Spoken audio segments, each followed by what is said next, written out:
Olá, sejam todos muito bem-vindos a mais uma aula da disciplina de Design de Interiores. Hoje nós vamos falar sobre estilo e composição.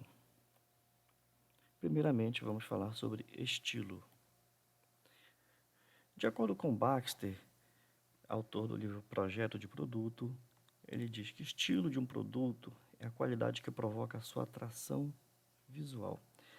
Fazendo um gancho aqui com as aulas anteriores, principalmente sobre Gestalt, podemos dizer que as leis da Gestalt aplicadas em projetos de design de interiores são responsáveis por provocar essa atração visual, né? Um maior grau de pregnância, um teor mais baixo de pregnância, as leis de fechamento, proximidade, enfim, todas elas contribuem para se alcançar esse resultado no que diz respeito à atração visual, à atratividade visual que o projeto deve provocar no usuário do espaço. Tá? Outra citação importante de Baxter é que nem sempre o estilo precisa ser vistoso, elaborado ou dispendioso. Tá? Vistoso, ele está se referindo, podemos dizer, né, podemos interpretar que esse termo que ele está usando aí se refere principalmente ao que eu acabei de falar, a alta ou a baixa pregnância do projeto. Com relação à elaboração, de respeito aí ao detalhamento do projeto, no que diz ao grau de detalhamento que ele vai ter, e dispendioso podemos interpretar aí como os recursos financeiros que o usuário tem para aplicar no projeto. Aqui é mais uma obra, tá? E aí vocês já podem observar aí a questão da simetria, como nós já abordamos nas aulas de Gestalt, né?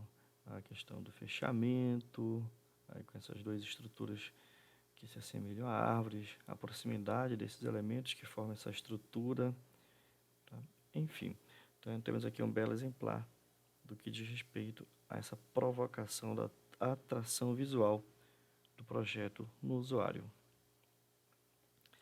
Essa atração visual ela é provocada principalmente pela percepção visual que nós temos dos produtos. Estou usando o termo produto, tá? Porque é assim que Baxter cita, haja vista que seu livro Projeto de Produtos não é voltado para design de interiores, e sim para o desenvolvimento de projeto de produto. Porém, a teoria que Baxter utiliza em seu livro sobre estilos aplica-se perfeitamente, tá, ao desenvolvimento de projetos de interiores. Então ele fala que a percepção humana é amplamente dominada pela visão, e quando se fala no estilo do produto, referimos-nos ao seu estilo visual, pois o estilo visual é predominante sobre os demais sentidos. Podemos dizer que um projeto de design de interiores, né, ele é um produto. Já visto aqui, inclusive, você se utilizará de determinados produtos, aliás, diversos produtos para compor esse ambiente. Tá? Então, a atratividade de um produto depende, então, basicamente, de seu aspecto visual. Tá? Ao olhar essa imagem, provavelmente o que mais vai chamar a atenção são essa luminária em formato de peças de quebra-cabeça. Depois, essa é a primeira percepção que nós temos da imagem. Depois nós vamos prestar atenção em detalhes específicos do projeto, como cadeiras, como propriamente falando nas cores, ok? Vamos passar adiante. E é exatamente isso que eu acabei de falar sobre o que chama mais atenção, né? São os dois estágios do processamento visual. Primeiramente, nós temos o que o Baxter chama de pré-atenção, que é a imagem ela é varrida visualmente para reconhecermos padrões e formas, que é a primeira percepção global. Tá? E depois a atenção visual envolve uma focalização deliberada sobre detalhes da imagem nas quais se quer prestar atenção visual. Então, a pré-atenção é quando olhamos não de imediato, logo quando chegamos em um ambiente e olhamos esse ambiente como um todo. Tá? Essa é a pré-atenção. Tá? A atenção visual é quando depois de reconhecido esse ambiente, você passa a prestar atenção em determinados objetos ou no que mais chamar a atenção, tá? Então, por exemplo, os ambientes infantis, né, os espaços destinados ao público infantil, conseguem exprimir de forma mais imediata essa pré-atenção e essa atenção visual, né? Como, por exemplo, mais uma vez aqui as luminárias, nesse formato de nuvens, chamando a atenção em relação ao ambiente como um todo. Percebam ali nas estantes de que forma elas estão organizadas, né? Podemos ali reconhecer algumas leis da Gestalt, tá? Como proximidade, como semelhança, certo? Como alguns das leis mais presentes nesse projeto.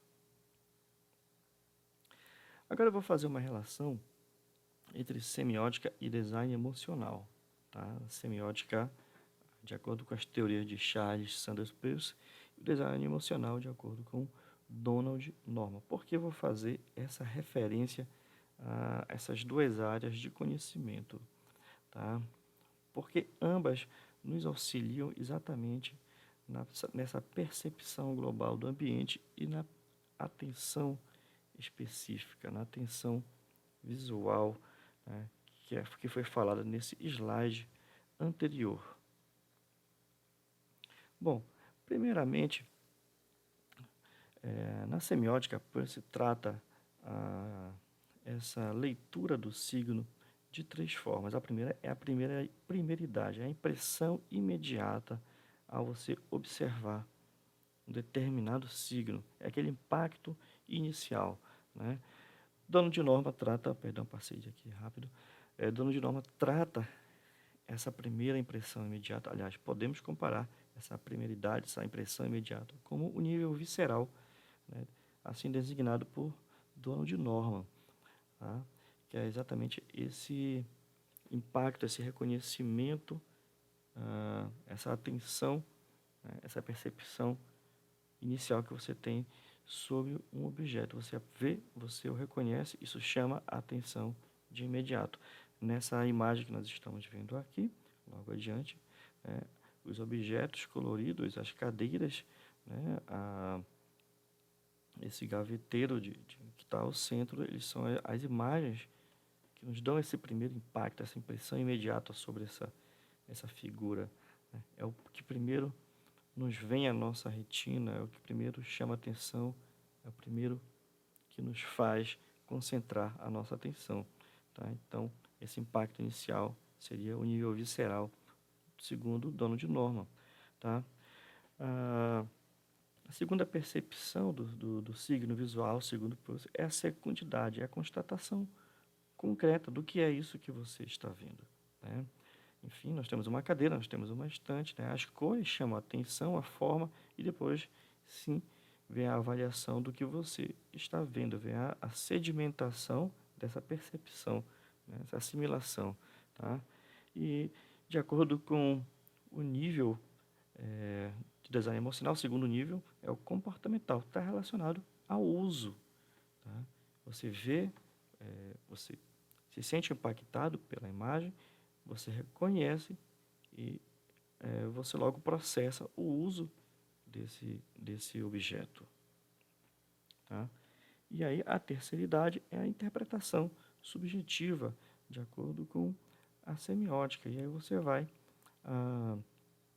relacionar com experiências sobre esse objeto, para que serve, como se usa, qual é a sua experiência com objetos semelhantes, né? Isso está relacionado exatamente ao nível reflexivo do design emocional, que vai trazer para o lado reflexivo, para o lado das experiências vividas pelo usuário, tá? Bom, isso é interessante ter em mente para que de forma a gente vai impactar o usuário com um projeto de design de interiores, tá? Quando eu vou procurar chamar mais atenção logo de início, né?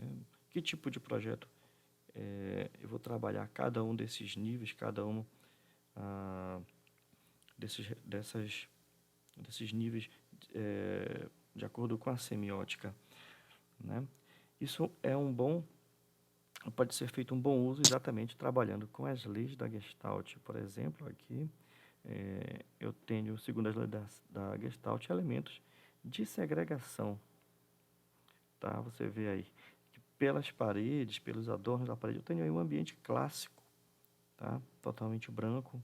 Nós temos ali alguns objetos em preto, né? Criando ali uma certa unidade, tá? Entre esses objetos, entre esses vasos, essa escultura em forma de esfera, os dois quadros atrás. Não sei se é um livro, se é um quadro, que está logo atrás da esfera.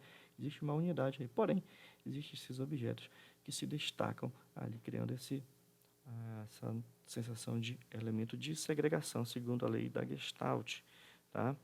Então, podemos chegar à conclusão, por exemplo, se você quiser trabalhar um projeto a nível de elemento de segregação, você está trabalhando também aí com a impressão imediata, com o nível visceral de design emocional. Tá? É bom lembrar que todos esses níveis eles podem acontecer de forma simultânea. Tá? Porém, de acordo com essas leis da Gestalt, do seu uso específico, você consegue dar uma certa ênfase para cada um desses níveis. Tá?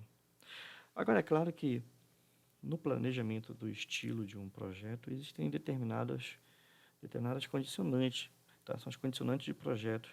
É preciso escolher corretamente itens, tá? Que se adequem ao clima, à utilização do espaço, né? A dinâmica de uso desse espaço, né? Ao apelo visual, tá? A outros elementos que já existem no espaço, portas, janelas, o pé direito, as instalações hidráulicas e elétricas, o custo-benefício, tá?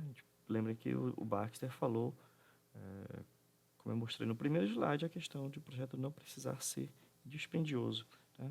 Além de acessórios que possam compor esse ambiente. Então, antes de mais nada, antes de planejar qualquer coisa, é preciso que se verifique essas outras situações que podem condicionar o projeto, tá? Condicionantes estas que, se não forem levadas em consideração, podem até inviabilizar todo o planejamento a nível de anteprojeto. Agora vamos falar sobre a composição, né? Estamos falando de estilos que podem compor o ambiente, tá? Bom, Gurgel fala, tá, de caráter de um ambiente. É importante dizer que toda a composição de um ambiente, tá, ela tem um determinado caráter, ela contém sim um determinado caráter, tá? Que essa caráter nada mais é a compilação de diferentes elementos, como forma de distribuição dos móveis, tipo de lâmpadas, iluminação, materiais, texturas e complementos decorativos, tá? Então, compor um ambiente é fazer exatamente essa leitura do estilo que o cliente deseja e esse estilo conferir um determinado caráter. Por exemplo, quando eu decido utilizar linhas horizontais, né, elas são mais relaxantes, elas são mais masculinas, elas são mais formais. Ora, se eu estou querendo conferir um caráter, né, mais formal ao ambiente, além desses elementos, dessas linhas horizontais, que dão uma certa ordem ao ambiente, eu posso, então, lançar mão de leis da Gestalt, por exemplo, como a unidade, a unificação, proximidade, semelhança, para criar ambientes que tenham uma alta pregnância. Tá? Você dificilmente vai ver aqui, não que não tenha, mas dificilmente você vai ter um elemento de segregação nesses ambientes mais formais. Né? O da direita você vê ali um puff azul e à esquerda um outro elemento também na mesma tonalidade de azul.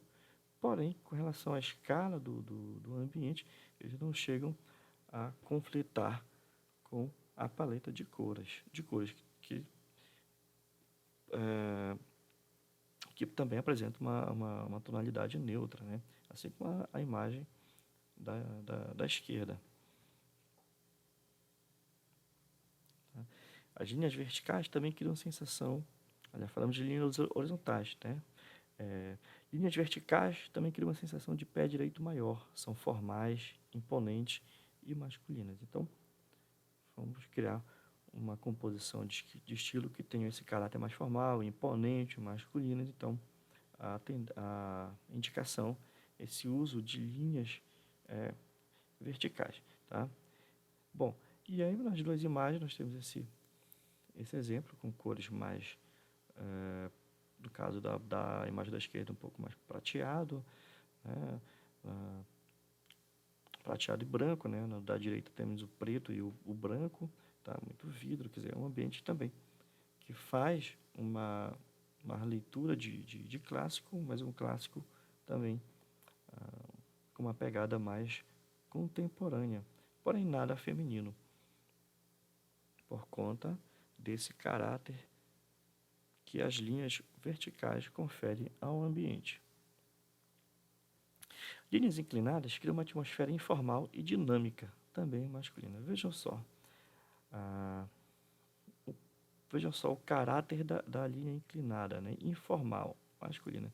E por falar informal, você logo percebe nessa imagem aqui da esquerda, né, que essa informalidade está presente ali na distribuição dos quadros, nada simétrico, tá? Existe uma proximidade, existe uma semelhança entre eles, porém, eles estão distribuídos de uma forma não muito alinhada, né? Estão desalinhados aqui para justamente conferir esse caráter informal, né? Da mesma forma com a poltrona, você vê almofadas em grupos, porém algumas de tonalidade diferente, né? Livros em cima do sofá, então você vê que esse ambiente, olha, você vê essa manta aqui colocada do lado, quer dizer, um ambiente nada simétrico, tá? Você tem aqui um pequeno fechamento com esse tapete, né, setorizando aqui esse ambiente. Você vê aqui esse agrupamento de livros semelhantes, tá? Criando essa sensação de, exatamente o que eu falei, de agrupamento aqui dos objetos. Tá? Porém, você percebe aí essa assimetria do ambiente, conferindo esse caráter informal que essas linhas inclinadas pedem. Tá? Bem como essas linhas inclinadas elas podem vir também em padrões geométricos. Tá? A forma inclinada ela quebra totalmente essa formalidade do ambiente que vocês viram aqui nas imagens anteriores. Você, por exemplo, aqui nessa sala você vê um ambiente totalmente simétrico, ok? Um sofá com número ímpares de almofadas, o quadro ao meio, tá? As duas mesas laterais com o mesmo tipo de lustre. Então, totalmente simétrico, totalmente formal, rígido, tá? Clássico. E aqui a gente já vê essa informalidade pela diferença dos quadros, tá? Pelos tapetes, pelos sapatos no chão, o próprio tipo de luminária, tá? Uma pegada um pouco mais industrial também dá esse caráter informal ao ambiente. Isso é muito interessante, né? Na hora de se compor o estilo de um ambiente. Linhas quebradas, né? Como, por exemplo, nas escadas, são informais, tá? Não são relaxantes e não são masculinas, né? Pelo fato de não haver uma continuidade nessas linhas quebradas, é que se confere esse caráter de não relaxante, né? Você não tem aquele dinamismo, aquela movimentação, tá? Isso não quer dizer que o ambiente não seja apropriado o seu uso. Ele apenas quebra a formalidade do ambiente, tá? Mas você percebe aqui, por exemplo, nesse ambiente, esse caráter informal pelo uso de uma paleta de cores, tá? Onde você tem o branco, tem o amarelo, tem o preto, tem um pouco o bege, tem o branco, tá? Mas você percebe aqui ao mesmo tempo tenta se equilibrar essa informalidade aqui do ambiente, por exemplo, na organização dessa prateleira, onde você tem aqui nesses vasos aqui na parte superior, olha, similaridade, você tem continuidade, você tem semelhança, proximidade e continuidade, tá? Em todas as partes dessa prateleira você vê esse tipo de organização. É uma forma de quebrar um pouco essa informalidade, essa inquietude, esse nada relaxante que nos diz aí no texto, tá? Aqui nesse ambiente um pouco mais vazio, com poucos elementos, onde esse próprio quadro, ou esse quadro iluminado aqui, ou esse vitral, enfim, ele atua como um certo elemento de segregação. Nós temos 3 elementos aqui, quer dizer, é uma composição que traz um desequilíbrio, assim como as próprias linhas inclinadas, linhas quebradas são. Traz um pouco de desequilíbrio, você vê aqui, móveis de estilos diferentes, de padrões, de texturas diferentes, ou seja, você quer trazer aqui uma informalidade para o ambiente, tá? Uma informalidade que se dá também aqui pela continuidade desse móvel, saindo do padrão. Isso tudo está na intenção do projeto, né? O que você quer conferir ao projeto. Não estou dizendo por aqui que essa questão de informal, nada relaxante e masculina, como diz aqui, relacionado aqui ao caráter desse elemento, não quer dizer que o projeto não seja bom. Pelo contrário, é a intenção do projeto que vai determinar quando utilizá-los e por que utilizá-los. Linhas curvas, tradicionalmente ligadas à feminilidade, à suavidade e remete também ao movimento, tá? Então, falando em suavidade, vamos logo pensar, né, também na questão da formalidade. Então, tem aqui um ambiente simétrico, nós temos as mesmas mesas de centro do lado, né, o mesmo tipo de abajur, quadros lado a lado simetricamente, inclusive na organização aqui, as almofadas, tá? Nesse outro ambiente aqui, tenho 5 almofadas, né, de padrões parecidos, da mesma tonalidade aqui do tecido do sofá, criando uma unidade a essa composição aqui do sofá. E quadros que, embora não sejam da mesma dimensão, mas são semelhantes não só pela moldura, mas também pelas imagens, pelas tonalidades das imagens que os compõem. Então, eles formam uma unidade, eles têm proximidade, tá? E formam uma unidade com a parede, inclusive com esse papel de parede aqui, tá? Por conta da tonalidade de algumas fotos que estão aqui. Então, tenho aqui um projeto unificado como um todo, principalmente pela a paleta de cores que foi utilizado, né? Nós temos pequenos grupos que formam unidades em si e que formam um projeto unificado como um todo na leitura total do ambiente.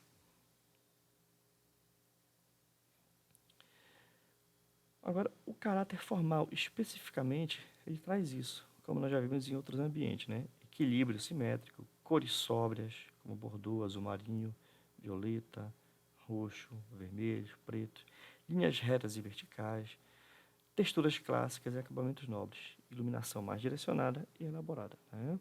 Verificamos isso exatamente nas outras imagens, onde mostramos principalmente as linhas retas, tá? Horizontais e verticais, né? Essa formalidade do ambiente que a gente percebe aqui, principalmente da forma como ele é organizado, né? Aqui é um escritório, né? Muita proximidade aqui entre os elementos, muita semelhança na organização da prateleira, tá? Uma paleta de cores que confere uma unidade aqui, uma unificação, uma sensação de unificação nesse projeto. Não temos elemento de segregação aqui, que é uma característica de estilos que tem esse caráter formal. Dificilmente um estilo com caráter formal. Não é que não tem, mas vai ser difícil você encontrar um elemento de segregação, aquele elemento que você bate o olho e você logo se sente chamado a atenção por ele, se destaca, inclusive, com relação à sua escala, tá? Então, esse projeto aqui, a pré-atenção dele se dá pela composição como um todo, né? Não há nada que se chama atenção, né? A atenção visual vai se dar aos poucos em cada elemento. Talvez você, após essa primeira impressão, né? Na, analisando na questão semiótica, na primeira idade, né? A primeira impressão que você tem no ambiente, né? Você o reconhece, enfim, você depois passa a identificar cada um dos elementos. Se quiser, a atenção visual pode vir de repente para cá, para esse calendário na parede. Você pode vir para alguns elementos. Para aqui, essa prateleira, o elemento que chama atenção é esse vaso branco com essas flores verdes, essas folhas verdes, essa folhagem verde, que poderia dizer que isso aqui seria um elemento de segregação nesse conjunto que nós vimos aqui. Tá? O canal, tá? Ele já tem esse equilíbrio assimétrico, como nós vimos, né? Principalmente nas linhas quebradas, nas linhas inclinadas. Né? Ele tem equilíbrio assimétrico, linhas inclinadas normalmente presentes.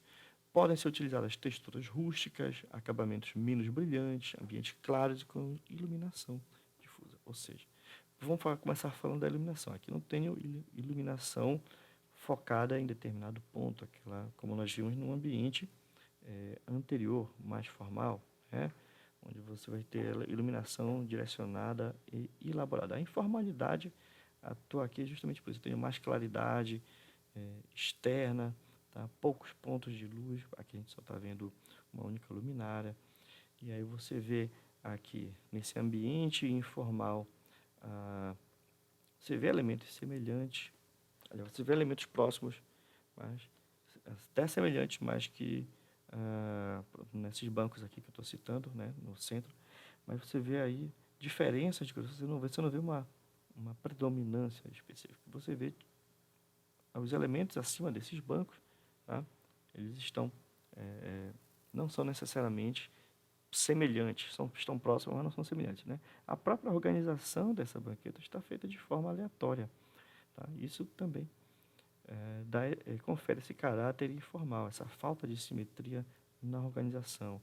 Né? E você vê aí poltronas diferentes, né? Você tem, com exceção dessa poltrona com assento verde de couro, né? Tem outra aqui igual, porém você vê um sofá de outro padrão, né? Aqui do lado, aqui no canto inferior direito, você vê um banco diferente, né? Na tonalidade azul, aqui com de vime, né, estrutura de ferro. O ambiente não é similar, não é assimétrico. Você vê aqui que existe simetria apenas com esses dois abajures, porém as mesas de canto são diferentes, a distribuição dos quadros não obedece um padrão geométrico específico. Você vê frases na parede, você vê uma estante aqui do lado também diferente, com materiais, com caixotes geralmente que não são utilizados para esse tipo de finalidade. Então, você vê aí um ambiente pensado para ser informal, dessa forma. Para ser informal é quebrar a simetria, tá? Usar elementos de segregação aí que chamam a atenção, tá? E quebrar um pouco da unificação do ambiente. Já um ambiente com caráter sofisticado, né? Você pode ter tons de violeta, vermelho, azulado, acinzentado. Ele varia com relação a essas cores: amarelo, mostarda, ouro, bronze. Porém, o que vai dar o maior destaque são as texturas nobres, acabamentos brilhantes. Você vai ter matérias como vidro, espelho, mármore, granito e couro, né? E uma iluminação elaborada, tá? Então, aqui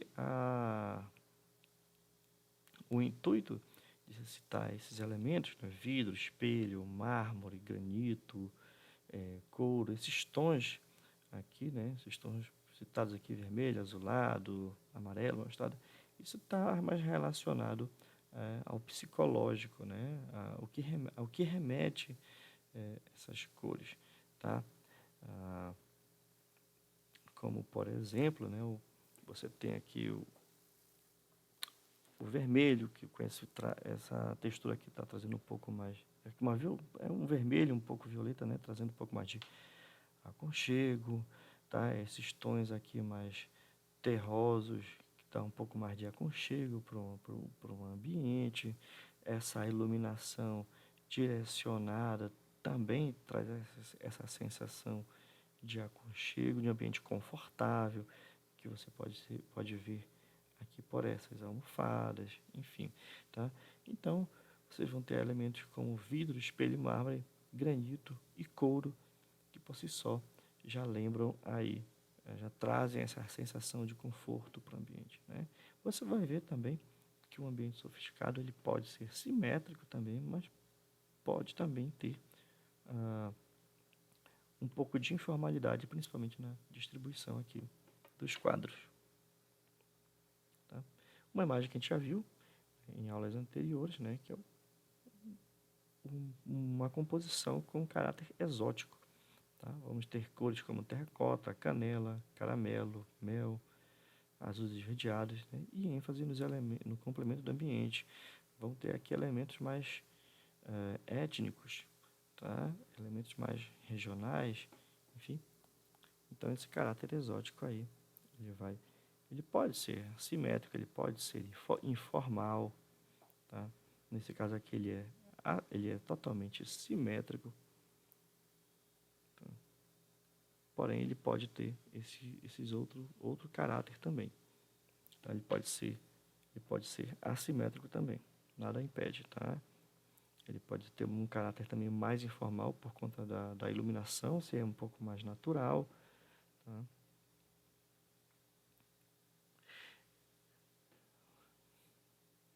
O caráter masculino também, vamos falar aqui especificamente das cores, né? Tons de azul, verde, preto e linha predominante reta, complementando as informações anteriores, né?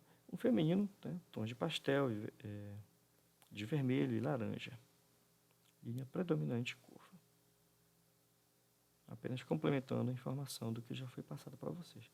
Então, gente, é isso que nós tínhamos para falar aqui sobre estilos. O que é interessante é se fazer uso dessas informações, né, do caráter de cada ambiente e sim aplicar na pesquisa de estilos. Vocês vão encontrar aí, principalmente nas pesquisas da internet, definições de estilo clássico, estilo nórdico, estilo étnico, entre outros. Eu não quis trazer isso aqui para vocês. Na verdade, vocês podem utilizar esses conhecimentos listados aqui para entender cada um desses estilos que vocês terão a oportunidade de se deparar, ok? Então, era isso que tinha para ser falado hoje nessa aula e vamos para a próxima, tá? Até lá, um grande abraço a todos.